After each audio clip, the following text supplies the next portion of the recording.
ఇంట్లో ఉన్న బంగారాన్ని విడిపించి ఆ రోజు ఆన్లైన్ రేటుకే మేము కొంటాం. Sharma gold company. బట్ ఎటువంటి సపోర్ట్ లేకుండా ఇండస్ట్రీకి వచ్చి ఈరోజు ఎంత పెద్ద సింగర్గా ఎదిగారు కదమ్మా. ఫస్ట్ స్టార్టింగ్ డేస్లో ఏమన్నా ఇబ్బందులు ఎదుర్కొన్నారా? నేను క్లాసికల్ సింగర్ కదండి, క్లాసికల్ చేసేదాన్ని కచేరీలు చేసేవాళ్ళ. ఆ, బట్ వచ్చిన కొత్తలో కొంత ఉంటది కదా కష్టం. రేడియోలో అరగంట కచేరీ ఇచ్చేవారు. ఒక కీర్తన, ఒక వర్ణం, ఒక కృతి, స్వరం వేసి పాట. హైదరాబాద్లో కూడా కాలు పెట్టాను. నవాబుది అది. 3 లైట్లు వెలుగుతున్నాయి, అమ్మ ఒక లైట్ వేస్తే రెడీగా ఉండండి, ఇంకో లైట్ వేస్తే మీరు పాడండి, ఇంకో లైట్ ఆపితే మాట్లాడకండి అని. అంతా అయింది. అది చూడడం మర్చి అప్పుడే అయిపోయిందా అన్నాను. అది కూడా విడిపోయింది లైవ్లోకి. ఎంత పని చేసావయ్యా, ఎంత పని చేసావబ్బా అని. ఏదో అలానే ఆటలాగా జరిగిపోయిందండి. ఆటలాగా అని చెప్పటం కన్నా కూడా కష్టంతో జరిగిపోయింది. అంటే మీ కష్టం కదా అదంతా, మీ చెమట, మీ బ్లడ్. ఫ్యాన్లు కూడా ఉండవు కదా. అదే నేను చెప్తాను, అందరూ పడిందే కదండి, ఆర్టిస్టులు అదే కదా. బట్ ఏ హీరోయిన్కి మీ సాంగ్స్ అంటే బాగా ప్రేమగా ఇంకా ఇష్టంగా డాన్స్ చేసేవాళ్ళు? రాధ గారు, జయప్రద గారు, జయసుధ గారు, వాళ్ళు చెప్తారు కదా ఎప్పుడన్నా మీకు? ఎవరు ఎక్కువ మీట్ అవ్వండి. ఒక్క సరోజాదేవే ఎవరైనా పాడితే వెంటనే నాకు ఫోన్ చేస్తా, నువ్వెందుకు పాడలేదని. ఇప్పుడు మన్నించమ్మా, నా కోడలే అది పాడింది ఆ పాట, నేను ఎలా పాడగలను అంటుంది, యాక్ట్ చేయగలను. నా వాయిస్లోనే వస్తా. సంధ్య డిట్టో చాలా కరెక్ట్ ఇచ్చి ఉంటే చాలా బాగుండేది. అన్నీ అలా జరిగిపోయాయి. దేవుడు ఒకటి ఫిక్స్ చేశాడు కదా. అవును, సరేలేండి. ఇప్పుడు మేము చూసింది ఏంటుంది, ఎప్పుడు వాయిస్కి బాధ అనిపించలేదా? పాడి పాడి పాడి ఎప్పుడు ఇబ్బంది పడలేదా? గొంతు కూడా పాడుతుండగా ఇంకా పాడిద్దాం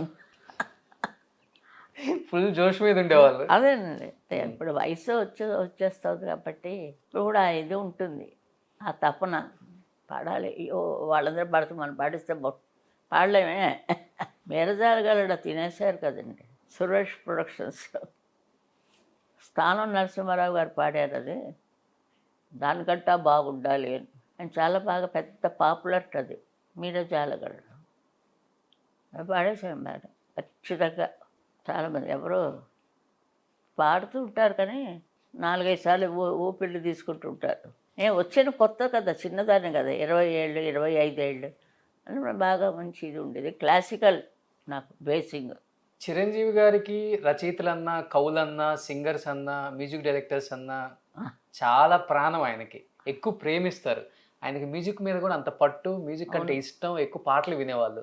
ఎలా ఉండేది మీ పాటలు విన్నప్పుడు? ఏం చెప్పేవాళ్ళు? పాట వాడు కొంతమంది కోపాలు వచ్చాయి, కాల్ షీట్లు ఇవ్వలేదని ఇంకొక అమ్మాయిని తెచ్చి పాడించుకున్నారు ఒక మలయాళంలో. ఎప్పుడు నేనే పాడాలి ఫస్ట్ సాంగ్. నాకు ఈ విశ్వనాథం గారు మా ఆయన అన్నారు, మొదలు తమిళ్ చూసుకుందాం మనం, తమిళ్లో బాగా పాపులర్ అయితే బాగుంటుంది. అందుకే ఎక్కువ వాళ్ళు స్పాట్లో అడిగేవారు, అర్జెంటుగా రికార్డింగ్ అని ఇచ్చేసేదాన్ని. వీళ్ళేమో నాన్న తిట్లు తిడతారు, రేంజడం చెవులు పోసేసుకొని అలా అయింది ఆఖరికి. కొంతమంది ఎలా ఉండేదమ్మా చిరంజీవి గారితో జర్నీ? నేను అంతలా క్లోజ్గా ఎప్పుడు వెళ్ళాను. ఆ రోజు స్టేజ్ మీద ఆడాను కానీ యాక్టర్స్ని ఎక్కువ చూసేదాన్ని కదండి. బట్ వాళ్ళకి ఇష్టం ఉంటుంది కదా అలా మీలాంటి సింగర్స్ని. వాళ్ళు అంతకంట బిజీ, వాళ్ళు షాట్లు, వాళ్ళు గెంతులు. ఇప్పుడు అందరికీ నేను ప్రాణం అయిపోయాను, ఒక్కరితోనే వేలాడుతున్నాను. ఏదైనా మంచి పాత సంగతులు గాంధీ గారు చూశారండి నేను. మీరు గాంధీ గారు చిన్న వయసులో సెకండ్ వరల్డ్ వార్ వచ్చింది కదా, వాళ్ళు బతికే ఉన్నాను. బ్లాక్అవుట్, ఓకే, రాత్రివేళ సిటీ తెలియకూడదు, లైట్లన్నీ ఆర్పేసేవారు. అప్పుడు మనం ఇది వైజాగ్, విజయనగరం అదంతా తిరిగారు ఆయన. గాంధీ గారు వచ్చారు. ఓకే, నెహ్రూ గారిని ఢిల్లీలో చూశాను, రాజ్ఘాట్లో పాడాను. మీరు పాడని ప్లేస్ ఏముంటుంది నాకు తెలిసి ఇండియాలో? వెంకయ్య నాయుడు గారిని అడిగాను, అయ్యా మాకు కొంచెం ప్లేస్ ఇవ్వండి, పాడాలని ఉంది రాజ్ఘాట్ దగ్గర. అమ్మ చాలా ఫుల్గా ఉందమ్మా అన్నారు. పాప ఆయనకి అందరూ చెప్పేసి వాళ్ళు మానేసి ఆయన ఏం చేస్తారు, లేదండి మేము వస్తాము, మాకు ఒక రూమ్ ఇప్పించండి చాలు. రూమ్ ఇచ్చారు. నేను నా కోడలు వెళ్ళిపోయి కూర్చున్నాం అక్కడ రాజ్ఘాట్లో. ఎవరూ లేరు, ఒక్కతనే పాడుతున్నాడు ఓకే. హిందుస్థానీ. నాకేమి హిందీ పాటలు ఏమి రావు.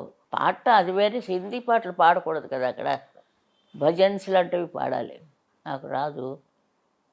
పిబి శ్రీనివాస్ గారు నిజంగా తదాస్తు, ఆయన మా చేత హిందీ భజనలు మేము ఇద్దరు పాడాం.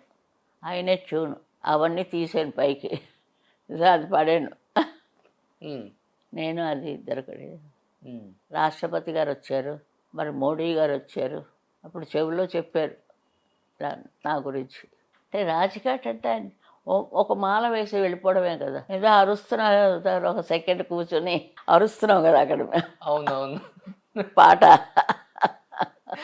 బట్ హిందీలో మీరు పోయినప్పుడు కూడా భయపడ్డారంట, హిందీ సింగర్స్ సుశీల గారు కాంపిటీషన్ అవుతారేమో నార్త్లో అని, లతా మంగేష్కర్ గారు అందరూ, ఎందుకంటే వాయిస్ కూడా మీది మ్యాచ్ అవుతుంది కొంచెం. అది నేను చెప్పుకోను,